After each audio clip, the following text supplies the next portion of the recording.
I don't know that I've ever felt safer in such an incredible, stressful, and high-intensity environment. There were obviously a lot of protesters and a lot of people around. You guys did an incredible job, so thank you for what you do. And I think that what we want to talk about today is how we need to have a law enforcement policy that is just supportive of the people who are actually keeping us safe. I noticed that we were in the room earlier. We did a little round table for the media to be aware of.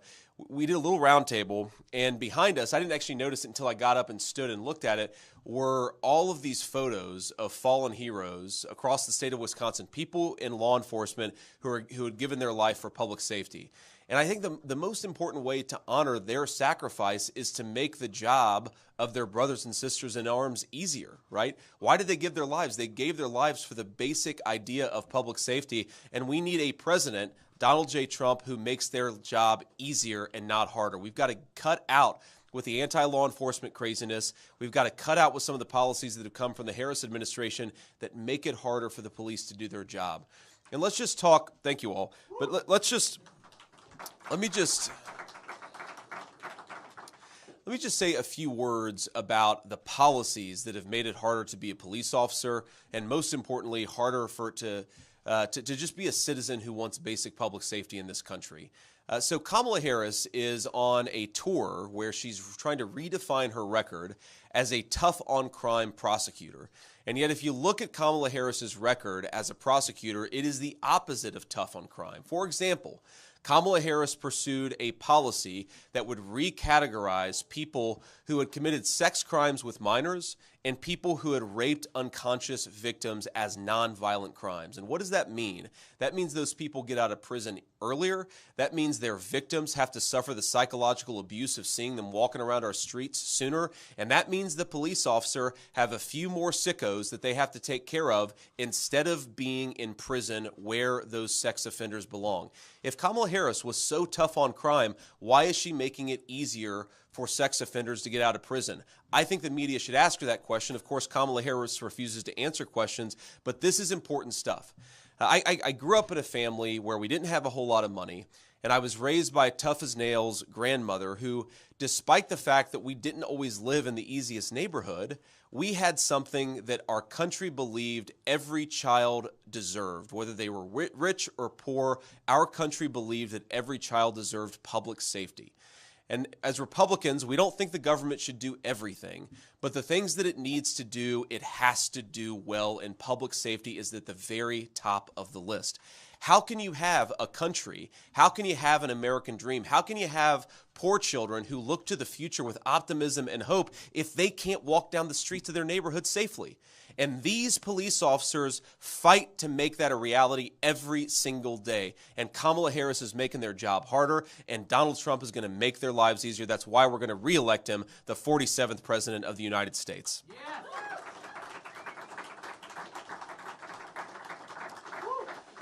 So let me just offer one final observation here, because some of these issues are connected. So many of these problems are obviously linked to one another.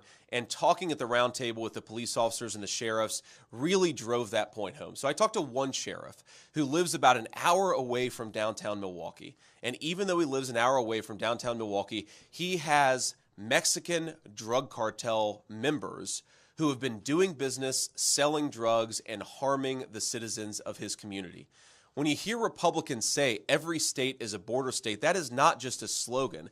That is a sad reflection of the reality that we have drug cartels operating about as far north in this country as we possibly could. What a disgrace. You hear people talk about arresting illegal immigrants and how the illegal immigrants completely run away, refuse to obey the commands of law enforcement. Well, why? Why do they completely refuse to obey the commands of law enforcement? Because they got into this country in the first place under the promise that law enforcement wouldn't stop them and wouldn't enforce the law. So the border policies that we have at the southern border, they make our communities less safe, even as far north as Wisconsin. It means Mexican drug cartels operating in our communities. It means people dying of fentanyl. I talked to another police officer who talked about we have fentanyl not just in heroin and opioids and even prescription pills, or I guess non-prescription pills that are sold on the street. We've got heroin and we've got fentanyl in our marijuana bags that our teenagers are using. And look, I'm the parent of 3 young kids. My wife is here, and I'm thrilled to have her join. We've got a 7-year-old, a 4-year-old, and a 2-year-old. We don't have to worry about this yet, but I'm certain, because kids are kids, that one day one of my kids is going to take something or do something that I don't want them to take. But I don't want that mistake to ruin their life. I want them to learn from it. I want their parents to be able to punish them. I don't want our kids to make mistakes on American streets and have it take their lives away from them. That is in some ways what this fentanyl crisis has done. Normal American teenager mistakes have become death sentences because Kamala Harris refuses to do her job. And I think it's time for all of us to say to Kamala Harris, you want a promotion?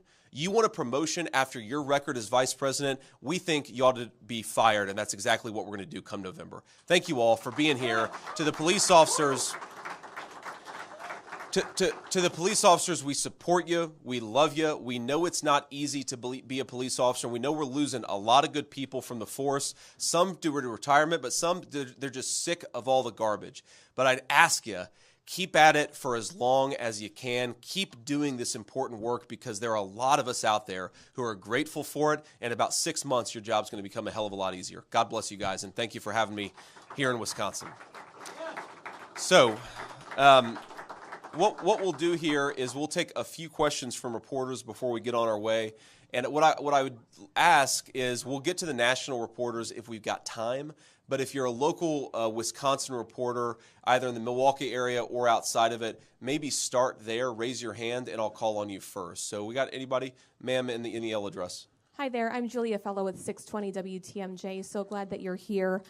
I was just talking to the president of the Milwaukee Police Association just yesterday live. He was talking about how there's 200 openings, and then there's going to be maybe 60 to 70 more retirements that are happening. But our city can't afford to keep up with what should be, that they allow, about 1,700 officers. And when we talk about detectives, it should be about 175, he says. We're down to like about 130. Yep. And then also, on top of that, the Milwaukee County leaders are talking about the sheriff's office, that we're dealing with a huge budget deficit. How are we going to meet that budget deficit?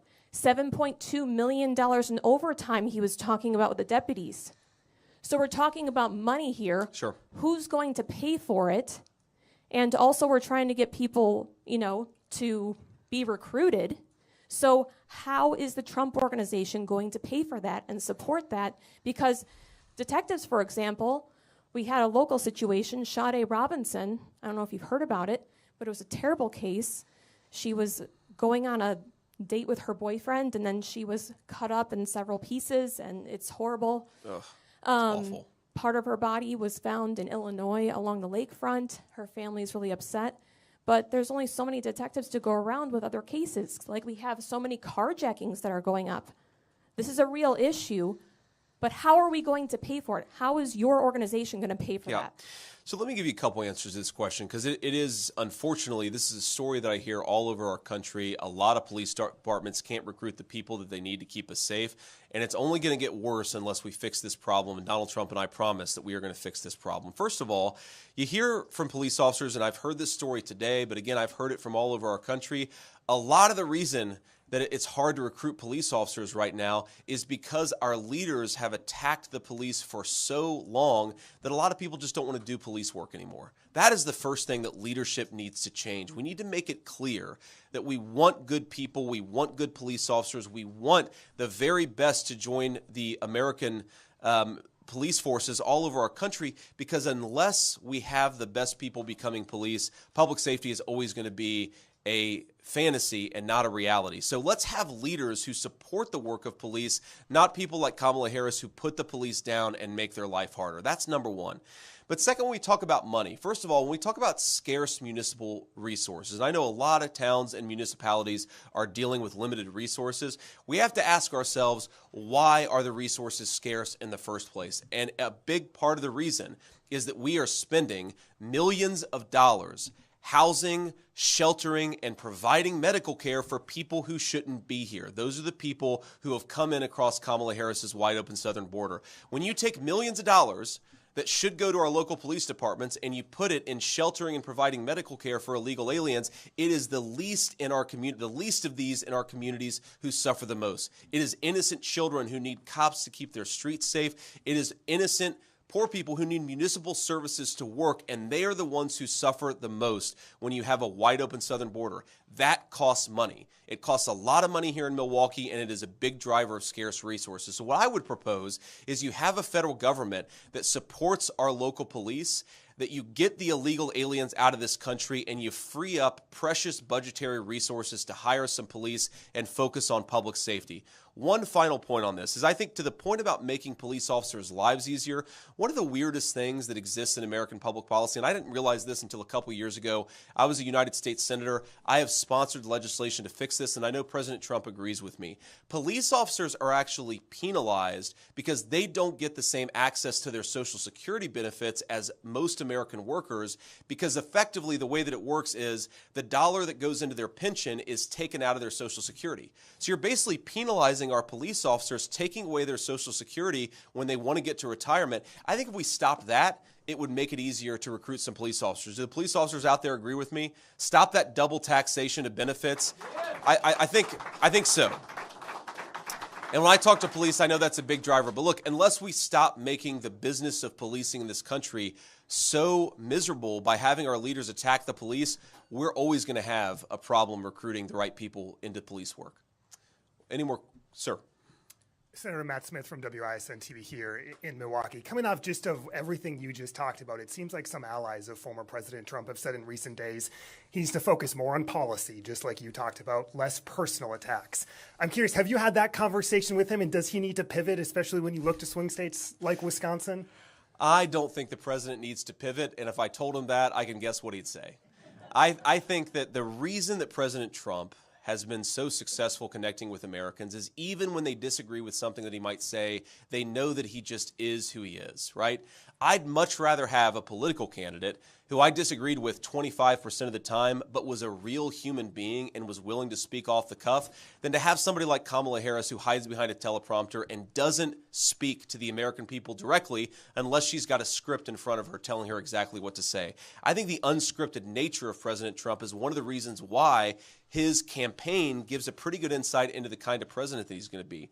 Now, that said, we are focusing a lot on policy. We're here in Wisconsin today talking about public safety. I was in Pennsylvania yesterday talking about veterans issues. I was in Michigan the day before talking about how we have to stop the trade and energy policies that ship all of our manufacturing jobs to China.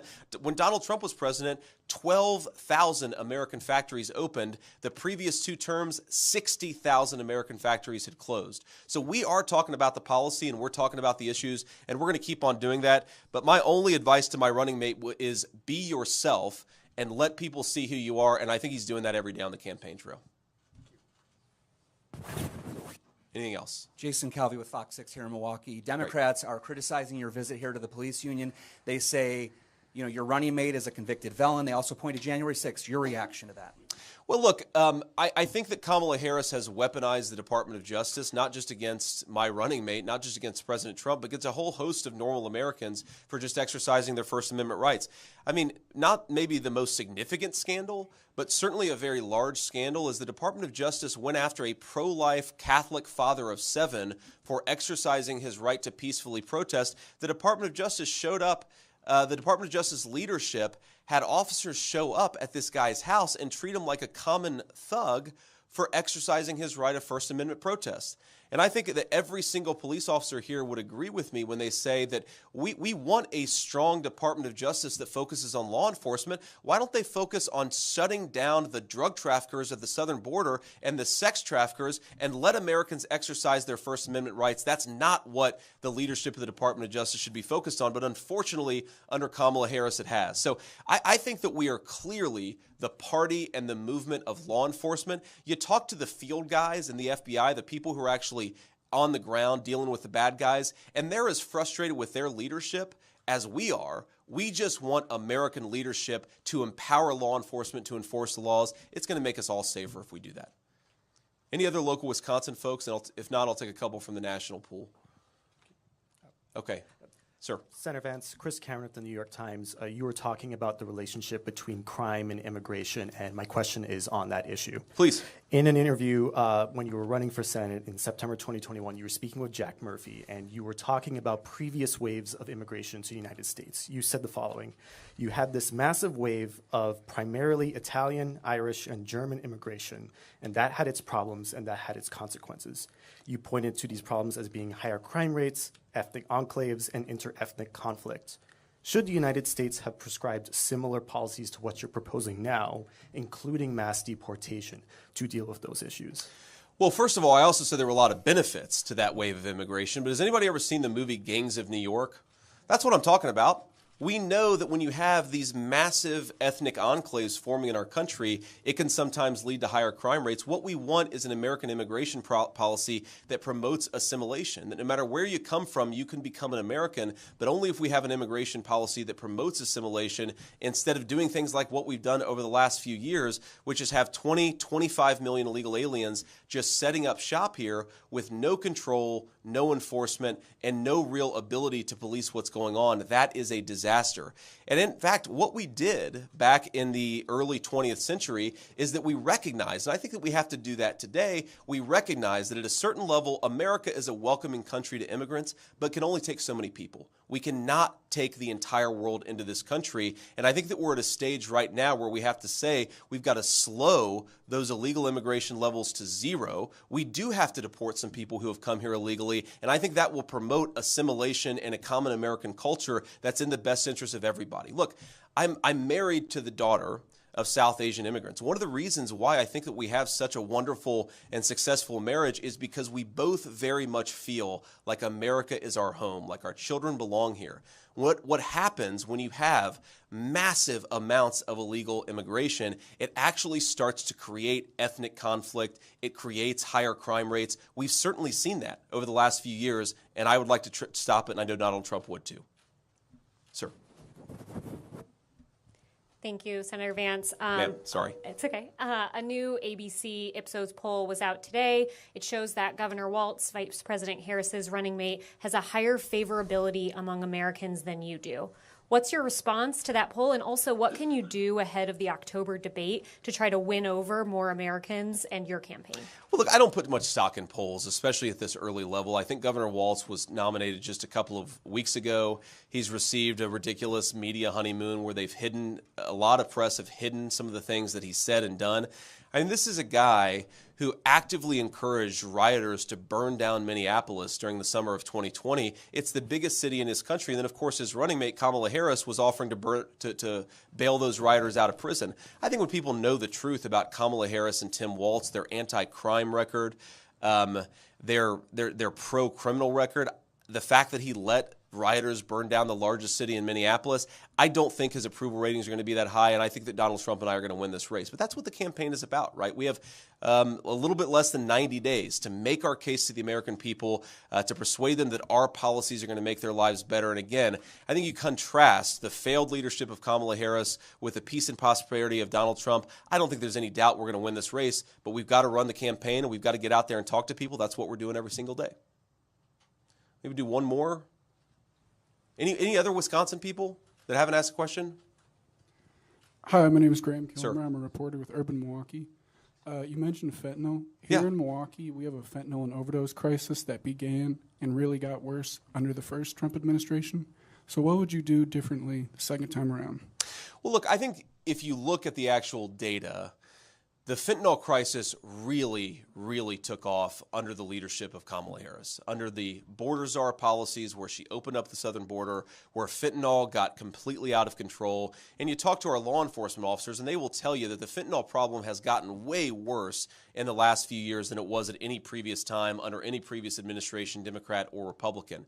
Now, look, we have an addiction epidemic that's been long running in this country, and I think more than any president in my lifetime, Donald Trump actually implemented policies to try to get this addiction problem cut down on. I mean, if you look at the number of overdose deaths and how they went down during Donald Trump's administration, and you look at Kamala Harris's administration where overdose deaths have skyrocketed, I think it's very easy to say, like so many other issues, the record of Donald Trump is one of success and American prosperity. The record of Kamala Harris is one of failure. Any other questions from Wisconsin press? Okay, so we'll do one more then. Thank you. Yeah. Thank you, Senator. I wanted to ask you, Trump has been getting attacked from his comments at the press conference yesterday about what he said about the top military honor. And veterans have pointed out that, he said that the civilian presidential honor is better than what wounded veterans have received. And I wondered, what do you say to veterans who think that's demeaning?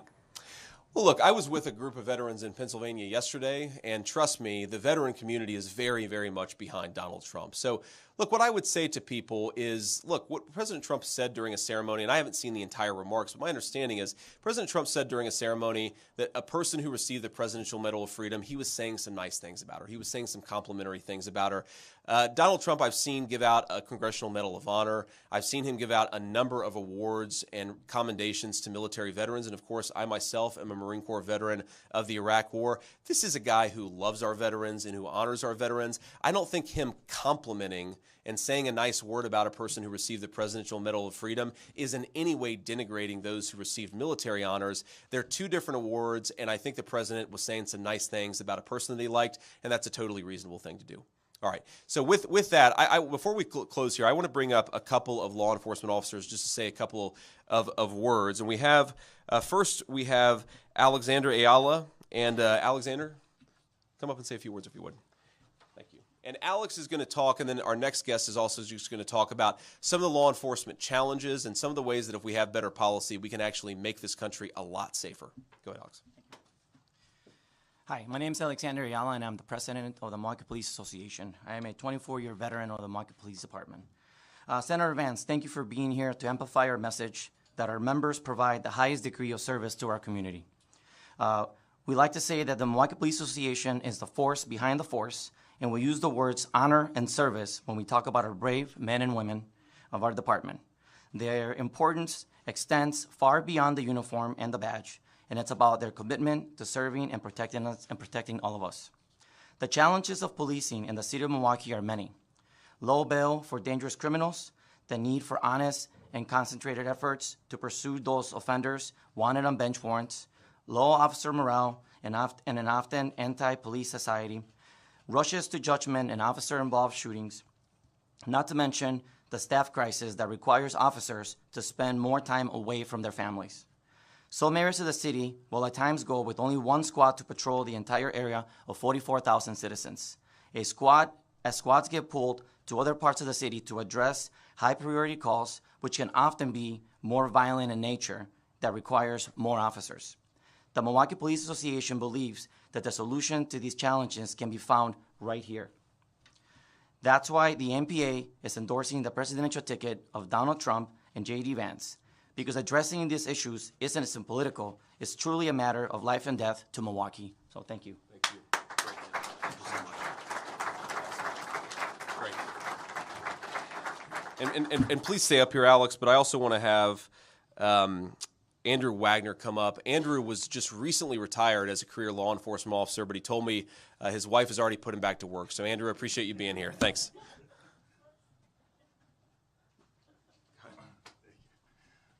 Yeah, I got a day of retirement in, so I appreciate that. Thanks. But no, I 27 years serving Milwaukee and the citizens of Milwaukee, and what I have seen in the last 4 years, the denigration of officers and the loss of officers' morale. We had 1,700 officers at one point here. We're under 1,300 officers now. And with that drop in numbers, we saw a spike in homicides that over doubled our homicide rate. And then we saw a drop in those clearance rates. We had a high of clearance rates in homicides of 80, 90% clearance rates. That is down to almost 50% now. You think about the victims that are not being duly served by this police department and police departments across the country because they can't have staffing because of the defund movement. We had 200 detectives in our bureau. We're down to 125, and we have double the amount of homicides. I mean, you do the math. We can only keep up so much. So what we have seen with the support from President Trump when he was in office and when he looked at our cities, when Kenosha, for instance, had riots, he sent federal troops in there. He made sure that somebody had the officers back. And I can't be more supportive of this administration and President Trump because I know we have a partner in him, and I know he will always have our back. So thank you very much. All right, guys. So with that, I want to thank the media, but especially the law enforcement officers for being here. Thank you so much for the endorsement. It means the world to have the support of the people that are fundamentally making it possible for our police officers to do their great work. And I'm so grateful for it.